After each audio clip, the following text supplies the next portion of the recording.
ci guddi 13 jàpp 14 avril yi nga xam ni moo di Iran amal na fële ay frappe fële ca Israël lan moo tax lu xew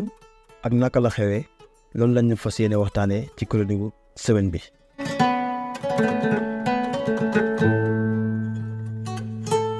salaamaaleykum mbokk yi xarit yéen ñi taamu te saf li nga xam ne moo di Koroth Kama TV dal leen ak jàmm ci seen chronique de la semaine ñu fas yéene waxtaanee li nga xam ne moom mooy attaques yi nga xam ni lii di Iran amal na ko fële ci Israël. li ñuy njëkk a commencé mooy il faut que ñu wàccee li nga xam ne moo di tension bi gars yi troisième guerre mondiale amul benn risque pour mu am ci attaques yi nii. li ko waral mooy Iran li mu def ñu bëri bu ñu suivre médias occidentaux yi dañ leen wax ab attaque la alors qu'en réalité ab riposte kese la ci li nga xam ne moom la Israël defoon fële ci consulat bu Iran ca Syrie ray fa lu toll ci fukki ak benn militaire iranien loolu waral ba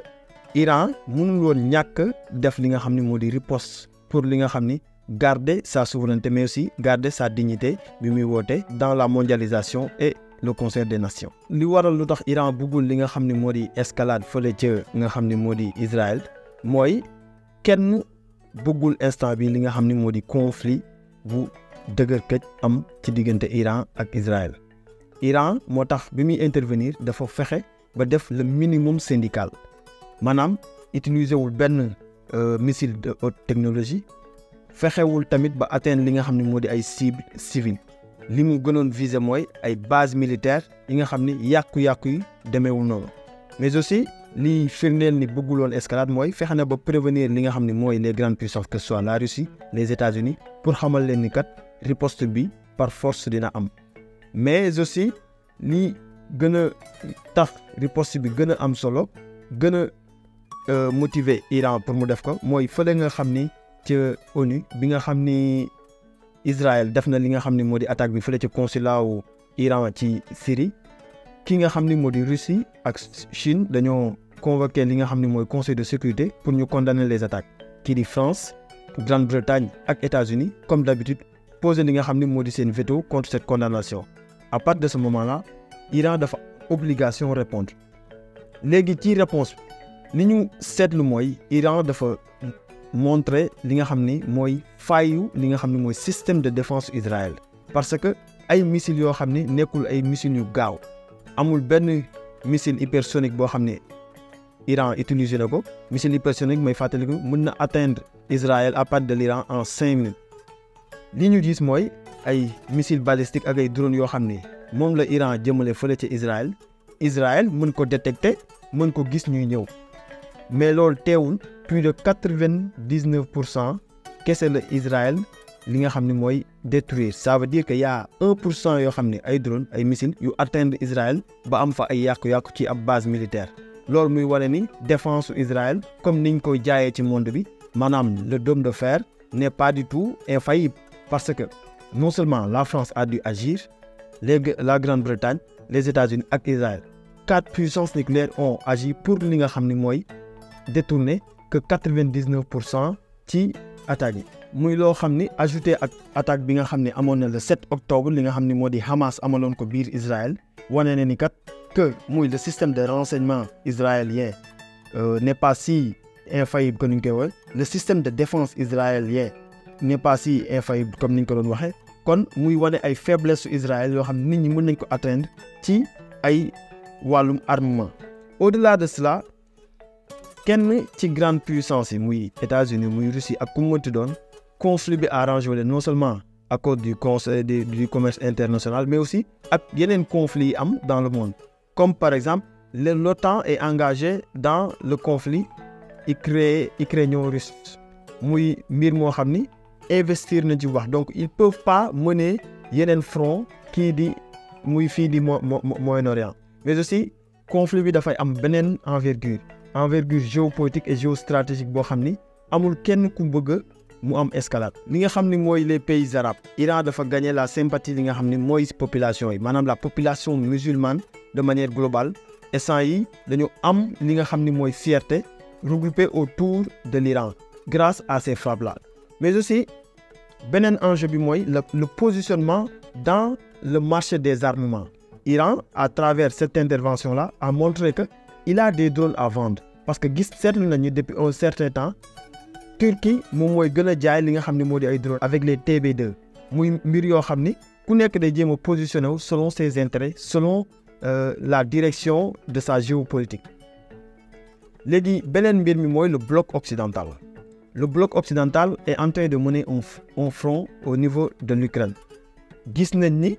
ils ont des difficultés à contenir li nga xam ni mooy les attaques russes muy mbir moo xam ni ab défaite la même bu fekkee nangooguñ ko mais mbir la moo xam bés buy continuer Ukraine day gën a tas parce que dem nañ sax ba Ukraine di jël ñi nga xam ne mooy les femmes enceintes di leen yóbbu au front di jaay ay gilets pare-balles pour des femmes enceintes loolu li wane ni la population ukrainienne moo ngi wàññeeku bu baax a baax te ñoo ngi gën a perdre ay li nga xam ni mooy ay nit fële ci front ba. Donc groupe occidental ils n'ont pas intérêt à ce que li nga xam ni mooy escalade am fële ci Iran. Kon tey benn conséquence bu sérieuse rek lañ mën a am mooy li nga xam ni mooy commerce international changé gis nañ ni barilu pétrole bi yokku na muy li nga xam day am impact ci li nga xam ne moo di commerce international ak l'économie mondiale. Donc tey loolu mooy principal mbir mi mais ñii di wax escalade ñii di wax guerre mondiale nañu dal tuuti te xam ni loolu moom du lu gaaw. Au-delà de cela lan moo waral li nga xam ni mooy conflit bi depuis li nga xam ni mooy attaque du 7 octobre du Hamas contre l'Israël dañoo gisoon ni li nga xam ni mooy Netanyahou dafa amoon des problèmes intérieurs au niveau de l'Israël. Il y a plus de pression, de contestation de la part des populations israéliennes parce que depuis boobu ba léegi ñoo ngi kaas lan moo tax les otages yi ñu jàppoon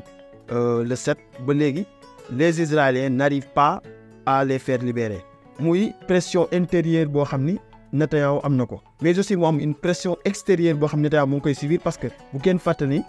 instant yi Israéliens ñoo ngi mener un génocide au niveau de la bande de Gaza ñoo ngi rey ay civils comme pas possible di rey ay jigéen ay góor di tas li nga xam ne di attaquer li nga xam ne mooy les certaines infrastructures de base muy génocide boo xam ni depuis un certain temps dañoo gis ni Netanyahou dafa nekk di isolé wu par rapport à la communauté internationale mais aussi subir une pression au niveau de la politique intérieure. Netanyahou comme un génie politique il essaye de régler ses problèmes intérieurs sa politique intérieure par de la politique extérieure. En quoi faisant? En attaquant l'Iran day créer benn sentiment de fierté boo xam ni si la riposte arrive de la part de l'Iran li nga xam ni mooy biir Israël yëpp gars yi dañuy bootu ci ginnaawam pour ñu mën a xeex soi-disant li nga xam ni mooy Iran. Au-delà de cela li ñu constaté aussi mooy depuis bi Iran defee riposte boo xam ne mën nañ ko méngaleeg sax un défilé aérien une parade militaire ki nga xam ni moo di le monde occidental dañu xaw a regroupé comme ni ñu doon isolé fan yi ki nga xam ni moo Netanyahou dañoo xaw a regroupé autour de Netanyahou pour défendre li nga xam ni moo di Israël. Kon muy ay sew-sew yoo xam ne ñoo nekk ci conflit bi mooy ku nekk day jéem a positionné wu de manière géostratégique ay pions pour mën a avancer pour mën a am baat ak kaddu ci li nga xam ne moo di mondialisation. Ni ñun africain liñ ci war a jàngat mooy ab conflit lu mu ndaw ak fu mu mënti xewee ci àdduna bi mën na yëngal suñu économie mën na yëngal suñu demal ak suñu dëkk muy loo xam ni ñun ñii africain war nañu jéem a xool nan la ñuy souverain ci manière bépp souveraineté alimentaire souveraineté militaire souveraineté monétaire ak souveraineté politique muy yoo xam ne ñun ñëpp pays africains yi ñoo ci bokk yam. Il suffit juste qu'il y ait une guerre en Ukraine que suñu économie yëg ko suñu transport yëg ko suñu diplomatie yëg ko. Il suffit mu am une crise au niveau du Proche ou Moyen-Orient suñu lépp yëg ko. Kon tey si baril pétrole bi yokk ko ça veut dire ça aura des impacts dans nos économies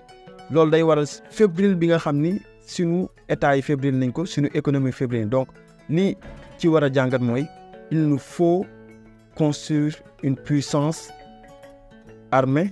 une puissance économique et une puissance politique diplomatique loolu mënut a ñàkk bu ñu bëggee avancer. Kon tey lii dañ leen indiloon ci li nga xam ne mooy chronique de la semaine bu leen vidéo bi neexee bu leen fàtte liker bu amee solo boo leen ci jàngee lu bees ngeen partagé ko pour ñeneen mën ci jàng. ñu leen di jox di daje beneen semaine ci beneen chronique